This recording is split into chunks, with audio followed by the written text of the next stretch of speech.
Tonight I'd like to spend a few minutes talking about an obscure term to me um, called hyperbolic discounting and how it relates to U.S. politics, our government, and to us personally.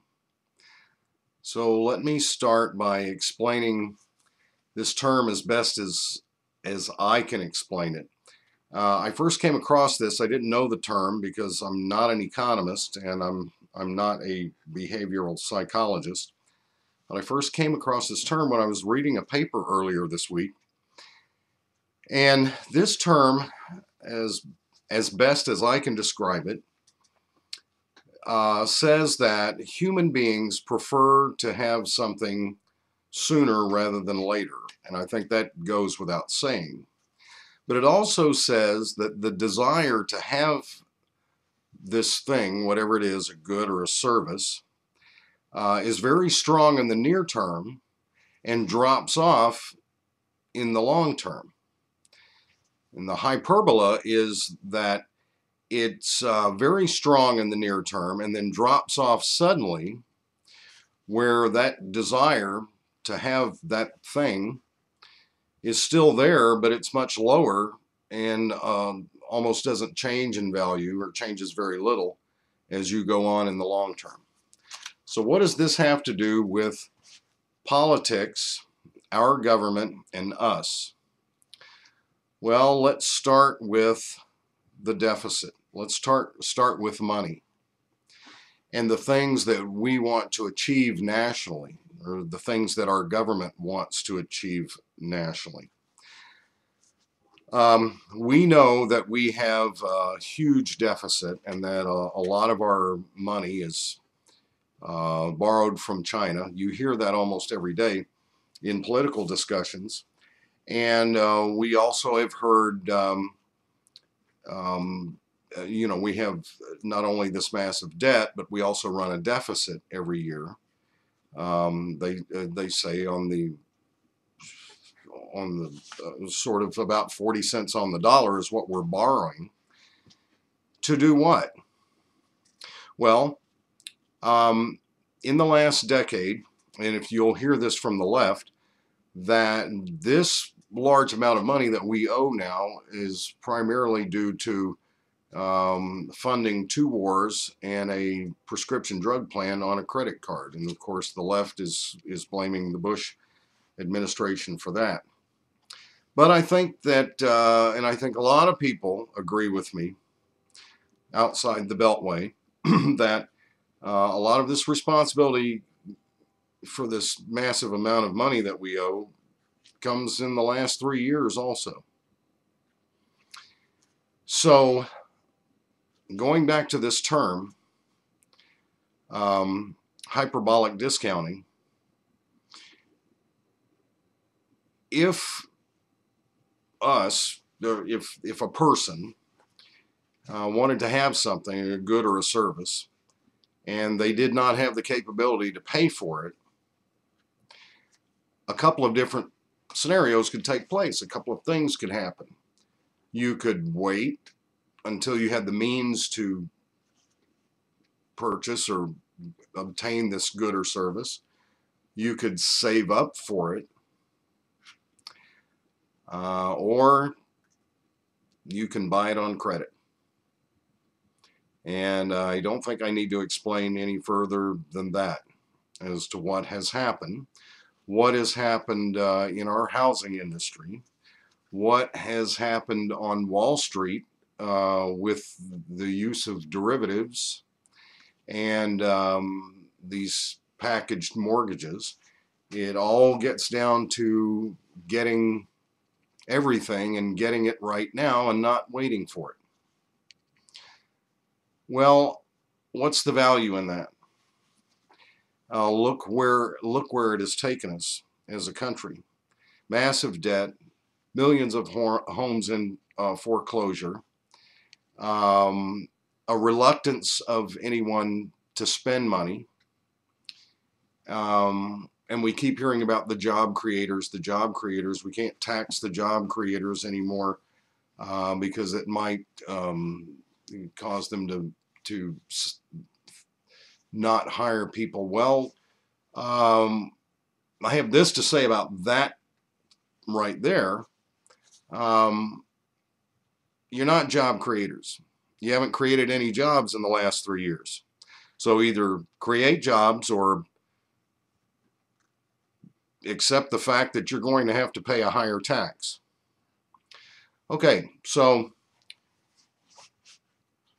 that brings the next portion of this scenario.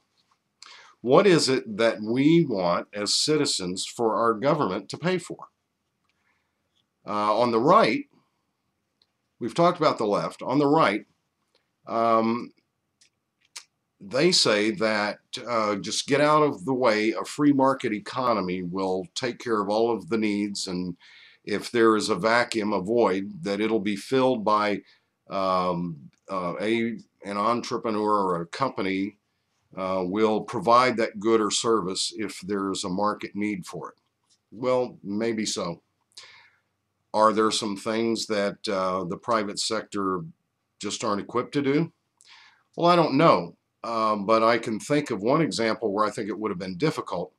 And let's go back to the Eisenhower administration back in the 50s when the interstate highway system was built. I don't think there was a company in the United States or maybe the world that had the capability to actually do that. And as I recall, it was thousands of miles of roads, interstate highways, that were built in just a couple of years.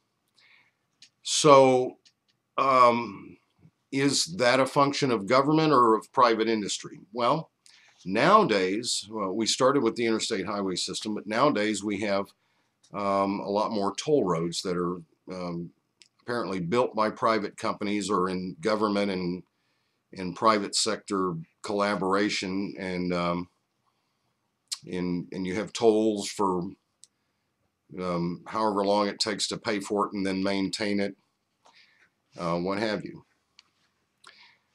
Some of the massive infrastructure that we have in the United States, besides the interstate highway system, could that have been done strictly by the private sector? Maybe, but maybe not. The Hoover Dam, the big dam close to Las Vegas, as I understand, that was a collaboration of 5 separate large companies that built that. So I think that maybe that falls under the category of promote the general welfare.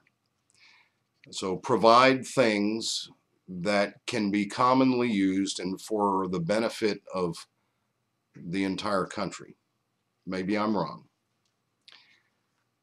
So then back to our original scenario here. Would it be possible for us to do something like what happened in World War II? Well, this was another good example in World War II, where we had a much smaller military than we have had since World War II. And that entire complex military infrastructure was built in just a few years.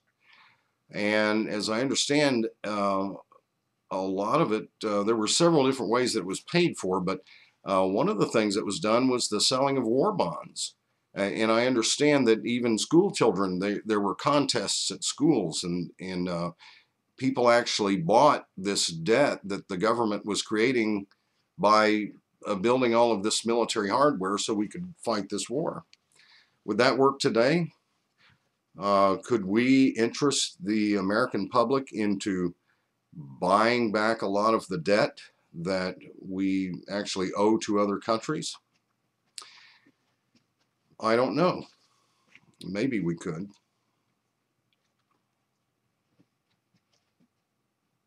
But in order for us to do something like that, we have to talk about the dollar and interest rates. So the article that I was reading that talked about hyperbolic discounting was discussing this in relationship to how economists use this theory, or maybe natural phenomenon, of the bird in the hand is worth two in the bush, the way humans think, for economic forecasting. Well, let's talk about the dollar for a moment. So, is it in the long term in the best interest of the United States to have a weak dollar? Maybe so, but I don't think so. I think the weak dollar as helping the United States is a fallacy. Just some thoughts. If there is a smaller money supply, an M1, smaller pool of money, because a very small portion of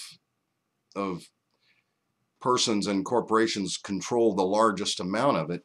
So if there's a smaller sum for us to use for other things, or for most things, it takes more weak dollars to purchase something from another country, for example, than it would take strong dollars. It would take fewer strong dollars and more weak dollars. Personal example, just because I happen to be familiar with it, in the early 60s, the dollar could buy almost 400 yen, as I recall. And then as we go into the mid 80s, it was about 220-ish. Then just a couple of years later, it had dropped another 100 yen, so you could buy about 120, 123 yen with a dollar. And then this last week, we find that the US dollar is at an all-time low against the yen. You can buy 76 yen with a dollar now. Is that to our benefit? I don't think so. First of all, it's the currency of preference, or has been for most countries in the United States, to do anything with. So if it's the, I don't know what they call it, the reserve currency or whatever that term is, if it's the currency of preference, how much confidence do other countries have in the United States if this dollar cannot be depended on? And the last point that I want to make for now about hyperbolic discounting is how it affects our relationships with other countries regarding the use of our military. Once again, I've said it before, we've been in some sort of skirmish since World War II. Several of them. Almost no periods of peace between World War II and now. And I think about other countries in the world. There's a couple of hundred countries in the world. How many of them are at war? How many of them have been at war since World War II? We're always involved somewhere. Is that to our benefit? What gain has come from it? So we have a State Department and we have diplomats. Should we do we use the military for the short-term gain rather than